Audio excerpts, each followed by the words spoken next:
speed through this real quick. So some red pill guys are saying that I can't speak today, that conservatives are exposing themselves, right?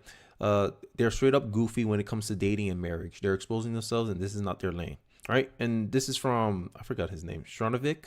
90% of men speaking out against marriage aren't sought after. Truth is that a desired man who isn't a sociopath will date widely enough until he meets someone who has his number. And that's that the Playboy or whatever it is a goober myth for a beer commercial, right? And I made a tweet saying that I believe younger conservatives understand the dating trends in our current culture and the incentive structures that exist. And some data show a majority of men, 60%, are not looking to marry. I believe this is a generational gap, not a political one. And I stand by that. I honestly believe that this whole idea of dating trends are different. And I kind of want to bring up some Pew Research Center studies about this stuff. So this is from Valentine's Day of this year, 2023, and I kind of want to just get into some of the data points here. Roughly 6 in 10 young men report being single. So 60% of men, right, which is between the ages of 18 and 29, which is my age group, majority of us are single, right? And for the reverse, on our counterpart, the women of our counterpart in the same age are not single. Like 34% of them are single. So a majority of women are in a relationship. And in our current dating culture, we got the sugar babying stuff, all this pretty much debauchery that's going on in our current culture today. And majority of single adults are not interested in being stuck or even grazed by Cupid's arrow. And this is on me. I'm continuing reading the studies for Pew Research studies. The percentage of single Americans who are looking for a relationship or casual dates is lower than 2019. So there's a trend that less and less young people are looking for a committed romantic relationship. And I think I kind of make my point that the type of relationship singles are looking for. I think I made my point with this study, right? So this idea that 90% of men who are speaking out against marriage aren't sought after I think is a misread, right? But what I expect, this is a generational gap. This is a generational gap of understanding what is actually going on in the current dating market, right? Here's from the women's side, right? Because like a lot of these guys say, oh, all you got to do is go approach women. Well, unmarried women have their own expectations, and there's a conflict of interest here. This is an article from September 2019. Unmarried women see a lack of economically attractive men, studies found. I just want to kind of highlight into this. According to a study, women desire that the average earning potential has to be about 58% higher than an actual unmarried man currently on the market. So what does this mean?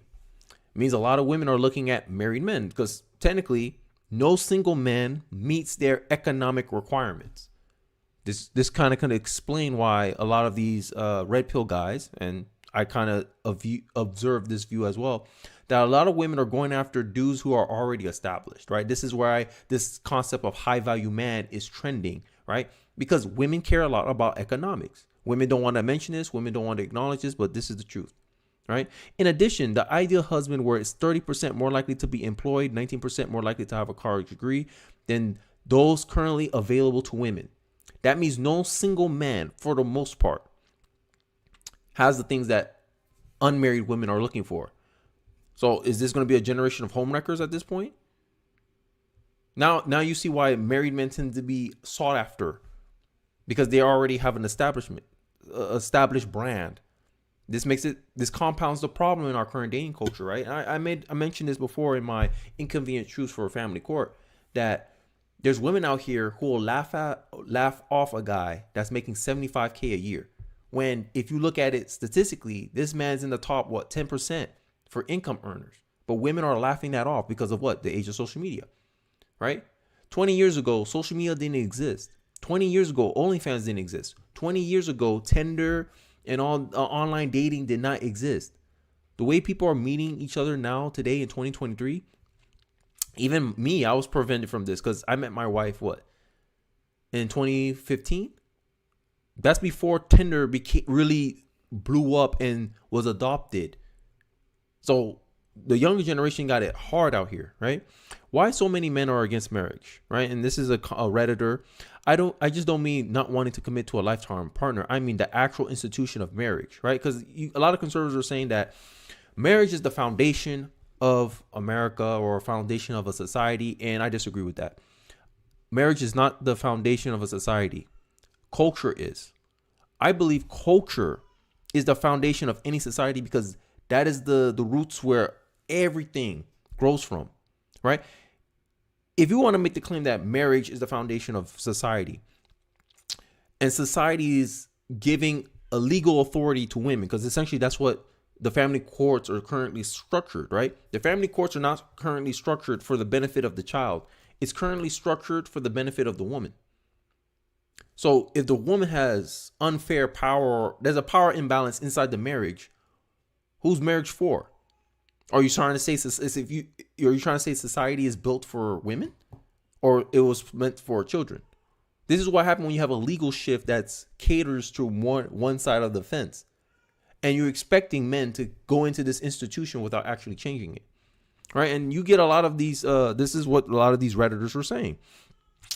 Right. The commenter will say, hey, my boyfriend's very anti-marriage. He doesn't believe the institution of it anymore and doesn't get it. He agrees that he wants a serious and committed relationship and is very monogamous, but thinks marriage only will screw the men over if there is a divorce. This is what I think conservatives need to realize, is that they need to make legal changes. And there's some steps being done, right? But I believe this is going to be a step-by-step problem. I don't think there's going to be any radical shifts in marriage for at least a decade, because a lot of young men are seeing this. I personally experienced seeing the separation between my parents, but a lot of men seen what happened to their fathers, their uncles, their grandpas, and they're like, yo, I don't want to experience that too. And that's a real concern. And just telling men, oh, blindly rush into the fray, be brave. That's not what masculine men do. These shaming tactics is not really going to help anything, right? If I want somebody to participate in an institution, this has always been my argument. It's a two-way street. The community must benefit the individual, and the individual must benefit the community. If you want a man to be part of your community, aka be married, the institution has to give him some benefit as an individual. Because end of the day, what a family really is just a group of individuals. And if the setting of that institution unfavorably is against an individual, the individual would not want to participate in it. There's no incentive for that. That's like telling men, hey, go risk yourselves and go die on the hill for a society that doesn't benefit you. That is intolerable in my view. But I digress. Let's get back into the story. So for reference, his dad lost everything in a divorce. So I see his background, but I have met a lot of men with this opinion. Isn't this what a prenup is for? Wouldn't a prenup just solve that fear? What is it with so many men being anti-marriage? So some of the comments, and I'm not going to skim through it too much. In many places, a prenup isn't worth the paper it's printed on. I am divorced, and we did a divorce agreement that was fair to both parties. There's really no benefit to me even remarrying, right? And there's a lot of stories people pile on, but I seen some people say that, oh, just get a prenup. Well, I hear a lot of different differences of opinion with prenups. One say prenup doesn't really work. Some say it does, but end of the day, that's just something for people to fight over again. Oh, I didn't really agree to this. Or there's videos out there, women teaching each other how to annul a prenup by acting like, oh, I was under distress, I was on emotional distress, making all these claims to challenge the prenup. So in my view, show me the incentive, I'll show you the outcome, right? So I stumbled upon some data facts or something like this, that a new study suggests that people whose spouses are happier probably also are in better shape, even independently of their own happiness. In fact, studies show that people with a happy partner are 34% more likely to be happy and healthy in a marriage than those married to a downer, right? And this is going to go into an argument that I have about marriage and how to have a good marriage, is that don't marry an unhappy person. Which brings me back to this study. You guys know this study if you've been following me for a while. I reference this study a lot. Liberals are less happy with their lives than conservatives. And this kind of explains why modern marriage have a higher divorce rate than traditional marriage. Because the two parties tend to be happier than the other parties who advocate for a modern marriage. Right? That's all I'm trying to say. In 2023, it's very important that you meet someone that aligns with your values. I think that's the best way to have the odds in your favor. I'm just saying. That's all I'm just saying. If you want to take the plunge, because end of the day, I still took the plunge, even though I'm aware of all of this that could happen to me. I made sure, not make sure, but I did my due diligence discerning my partners, and I think that's the fairest advice that I can give in 2023 today. Right? But I digress. Don't marry an unhappy person. Unhappy people tend to be liberal. Unhappy people tend to be non-religious. And non-religious to me, I would add a caveat to that study and say people who don't believe in something, people who don't have principles, people who don't have values, they're worse to date than people who do. Last study before I go into our main event, because I just wanted to touch upon this a lot because, Red Pill has been beefing with conservatives, and I kind of want to give my perspective on this thing. Are arranged marriage more successful than traditional marriage? The divorce rate is much lower, 4% to 6% for arranged marriage than for traditional ones, 40 to 45%. Wow. So you're telling me, people's parents know them better than they know themselves? I mean, it makes sense that you raise my son from the he's born to where he at today. You tend to know what's more compatible for your children than your own children, because arranged marriage is seen more like a business arrangement. There's more to an arranged marriage than just love. And I think this is the cultural revolution against marriage in a way, or this romantic rom-com style culture that we have today in our current dating culture. We see it in Hollywood. Hollywood has influenced the youth to have a certain expectation about how they become married. Oh, we're gonna fall in love. We're gonna do all this. Like there's a frame. There's a mental frame that's been conditioned into the youth. Mostly women are susceptible to this, not men. But women have this view of, oh, I'm supposed to feel butterflies in my stomach, and if I don't feel butterflies in my stomach, it's not the guy. When arranged marriage has the highest success rate out of every form of marriage, while modern marriage, which is the current framing of marriage that we're being pushed in our society today, both parents work, woman can be the breadwinner, right? But the gender roles are ambiguous. That's pushed as the highlight of society, but it's the worst performing one, especially if the woman's educated. Her chances of divorce is even higher. I don't know. I think there's a lot to consider in this debate, but in my view, marriage is not the foundation of society. Culture is. And if you don't change the culture, then marriage is just a bad deal, right? If you marry to a bad person, is your marriage good? Is a bad marriage a good foundation for society? I'm showing you the trickle effect, because at the end of the day, everything scales from the individuals. If you have a law that actively is